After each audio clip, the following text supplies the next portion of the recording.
Assalamualaikum teman-teman semuanya. Selamat datang dalam channel kita belajar OSN.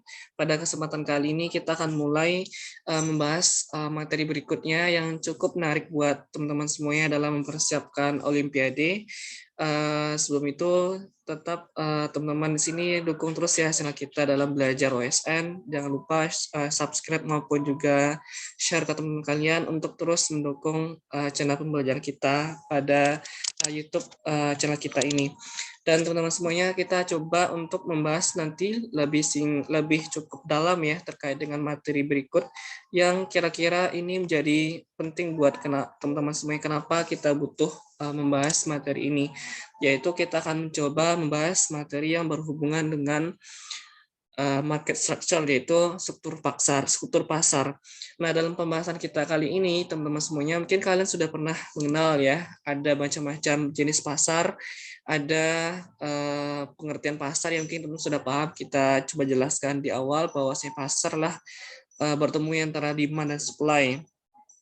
Nah, teman-teman semuanya, dalam pembelajaran ini kita tahu bahwasanya dalam kita belajar ada penting kita pahami bahwasanya pasar itu punya berbagai macam struktur. Intinya ada dua jenis pasar. Kita tahu ada pasar persaingan sempurna. Kalau misalkan kita sebelum masuk materi sebelumnya ya, kita coba untuk balik dulu.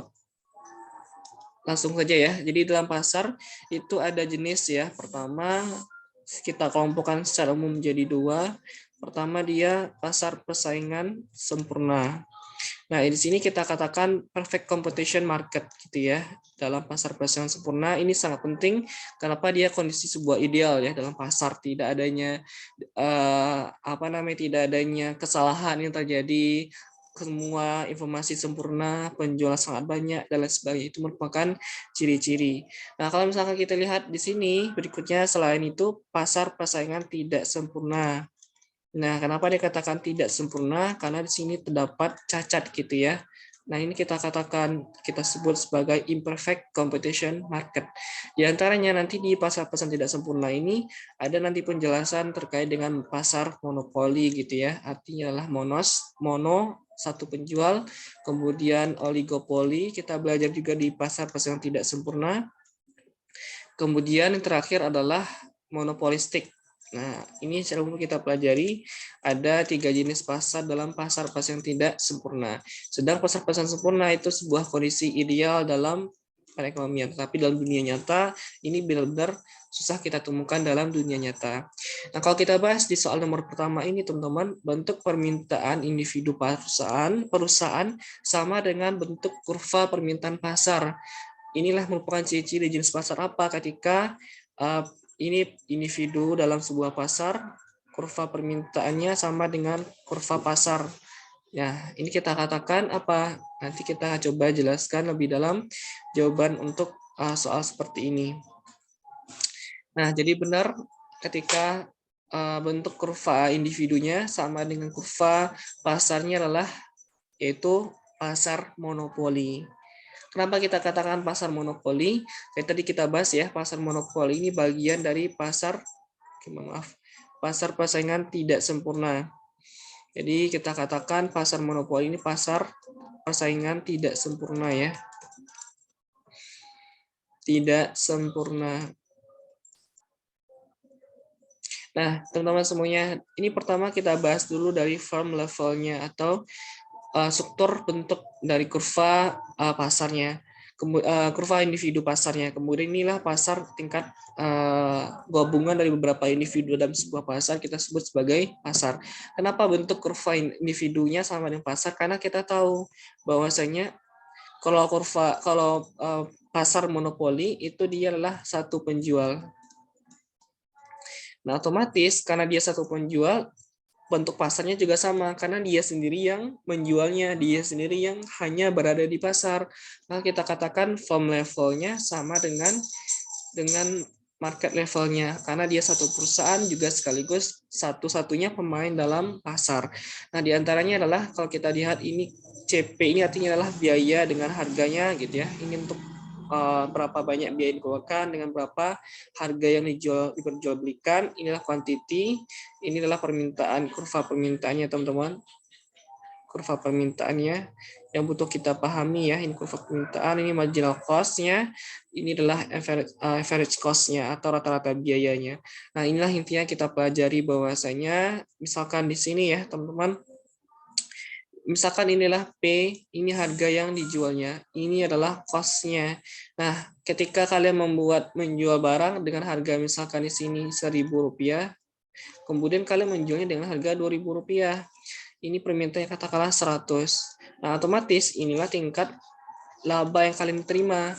Berapa banyak biaya, berapa banyak barang kalian jual, dengan kita perhatikan berapa masing-masing item harga yang kita jual dengan biaya yang kita keluarkan. Otomatis ya ini selisihnya 1.000. 1.000 kurangi 1.000, 1.000 kali 100. Itulah besarnya laba kita peroleh dalam monopoli. Jadi kalau misalkan kita coba ya teman-teman, 1.000 kita kalikan dengan 100 ya, maka jawabannya adalah 100.000. Inilah besar profit atau laba yang kita terima.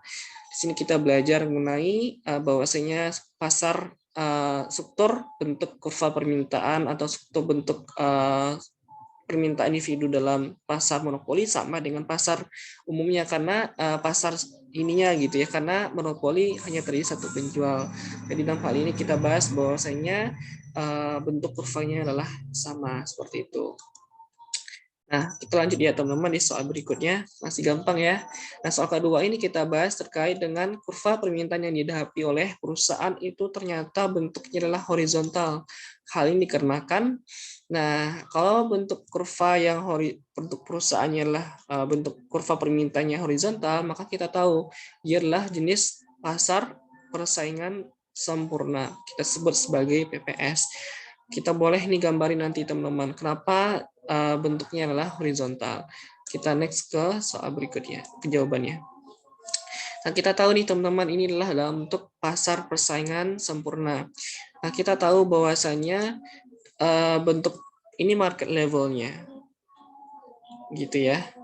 Ini form levelnya. Kenapa beda? Karena untuk pasar dalam bentuk umum, dia masih seperti kita ketahui di awal, bertemunya permintaan dengan supply-nya. Tapi kalau kita lihat dari segi firm levelnya, kenapa bentuknya adalah horizontal seperti ini? Nah, karena kita tahu nih teman-teman, bahwasanya dalam salah satu ciri dari pasar persaingan sempurna, dia itu adalah harga ditentukan oleh pasar. Artinya kita tahu sebutan lain di sini adalah dia price taker, atau dia menerima harga. Artinya adalah si penjual tidak bisa menentukan harga dalam pasar. Otomatis dia menerima harga aja. Nah, otomatis kalau kita lihat, karena di sini satu ciri berikutnya adalah ciri pertama, ciri keduanya adalah penjual dan pembeli banyak ya, sangat banyak. Nah, kita tahu ini kondisi ideal. Penjual dan pembeli banyak, maka kita katakan ya kalau seperti ini ciri-cirinya, maka harganya harus sama dong. Nah, ciri ketiganya adalah barangnya adalah homogen, artinya sama. Jadi antar barang kalian berpindah dari penjual yang A, penjual yang B, penjual yang C, yang D, khususnya harga barang komoditas yang jual sama gitu. Misalkan mangga, penjual A, penjual B, penjual C, penjual D, seleret itu artinya lah dia jual mangga dengan harga yang sama. Misalkan kita katakan harganya adalah Rp10.000. Nah, ini cara gampangnya adalah apakah mengingatnya gitu ya. Nah, dulu guru akan mengajarkan D itulah demand, D itu kan demand ya, permintaan. Kemudian P itu adalah price, harga. Kemudian AR itu adalah average revenue, kita sebut sebagai rata-rata pendapatan atau penerimaan. Dan terakhir adalah MR, yaitu marginal revenue gitu. Marginal revenue. Nah, dulu Google akan menjelaskan dengan singkatan yang lebih gampang, yaitu D, demi, pacar, AR, aku rela minum racun gitu ya. Yang ditiru ya teman-teman. Nah, ini singkatan yang gampang kita ingat. D sama dengan P sama dengan AR sama dengan MR. Demi pacar, aku rela minum racun. Nah, ini satu bagaimana kita bisa memahami bahwasanya permintaan individunya adalah bentuk horizontal. Itu dalam pasar persaingan sempurna. Dan kalau misalkan kita back lagi ya, jawaban yang tepat berarti gimana? Kurva permintaan dari perusahaan berbentuk horizontal ini dikarenakan jawaban yang tepat adalah A.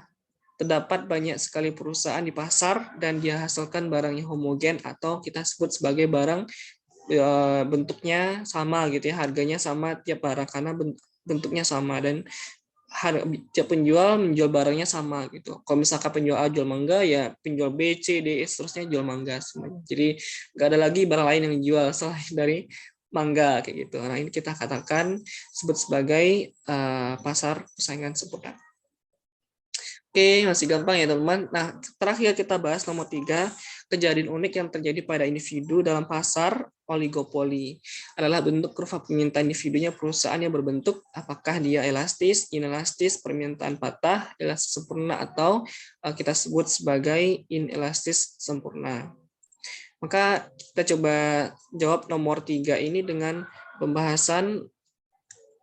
Nah, kalau kita lihat teman-teman semuanya di sini ya, kalau kurva permintaan individu dalam oligopoli kita sebut sebagai kurva permintaan patah, sebut sebagai kink demand curve. Kenapa kita katakan kurva permintaan patah? Karena dia sangat mempengaruhi harga ya, karena dia sangat adaptif terkait dengan perubahan harga. Kalau kita lihat ya, ini bentuk kurva pertama. Ini kan bentuknya adalah landai, seperti bentuknya adalah elastis. Yang kedua, bentuknya adalah tegak. Ini kita sebut sebagai bentuk kurvanya inelastis. Jadi patah itu ya gabungan dari elastis dengan inelastis. Patahnya itu pas di sini ya, di titik tumpu ini. Kenapa kita katakan patah? Misalkan seperti ini. Contoh barang perusahaan yang oligopoli adalah maskapai penerbangan, sebut saja misalkan Lion ya, Lion bersaingan dengan Citylink, kemudian Garuda dan sebagainya. Ketika misalkan harga dipatok adalah awalnya misalkan ketika perjalanan dari Jakarta Jogja misalkan mematok harga Rp500.000. Nah, ketika misalkan kita katakan Lion nih habis-habisan dia menurunkan harga dari 500 ke 300.000 misalkan. Oh, atau apakah dengan 300.000 Lion langsung naik tumpengnya sangat amat banyak? Enggak. Ternyata Citylink, misalkan contohnya ya, Lion, kemudian Citylink, terus siapa lagi tuh, Sriwijaya dan sebagainya. Kan saling bersaing ya, hanya beberapa penjual. Oligopoli itu artinya beberapa penjual.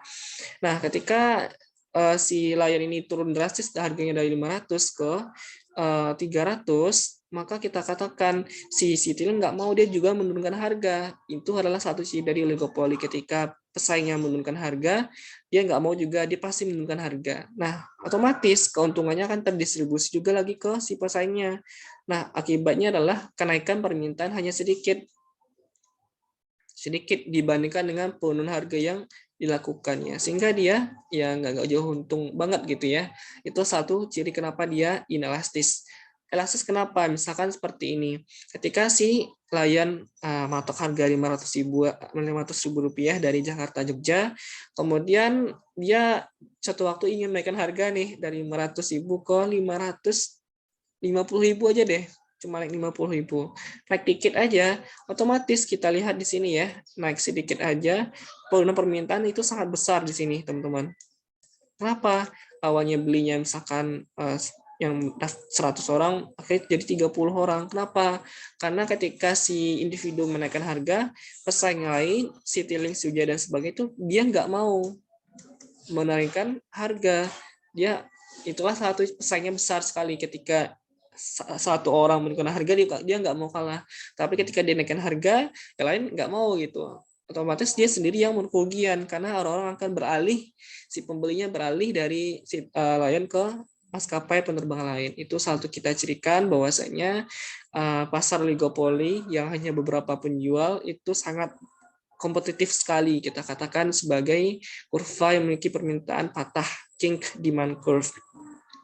Jadi ciri-cirinya adalah penjual memiliki sedikit kewenangan karena saling bersaing ya, produk bersifat homogen, bisa juga terdiferensiasi tergantung dari jenis bentuk barangnya. Ada hambatan yang besar bagi si penjual untuk masuk ke pasar, hanya terdapat beberapa penjual dan dia menguasai pasar. Nah, jadi kalau misalkan barang yang homogen, contohnya semen ya, semen 3 roda, semen padang, gresik dan sebagainya gitu ya. Bahan diferensiasi tadi, contohnya maskapai dan sebagainya. Itu kita katakan sebagai kurva yang kita sebut sebagai permintaannya patah seperti itu, teman-teman. Nah, mungkin itu yang dapat kita sampaikan. Terima kasih atas perhatian teman-teman. Tetap semangat untuk terus belajar. Jika kalian punya saran, komentar, maupun topik menarik buat kita bahas, kita akan coba membahas di pertemuan selanjutnya. Dan jangan lupa terus subscribe dan share ya ke teman-teman kalian. Dan kita harapkan teman-teman di sini semoga tetap sehat selalu ya. Dan bagaimana kita semua di sini tetap berusaha agar pembelajaran kita terus menarik bagi teman-teman semua di sini. Dan kalau bagi sekolah kalian jika ingin membutuhkan pembinaan Olimpiade bisa menghubungi kakak ya, dan juga kita akan berbagi ke teman-teman di sekolah-sekolahnya masing-masing. Demikian, sampai berjumpa di lain kesempatan. Terima kasih.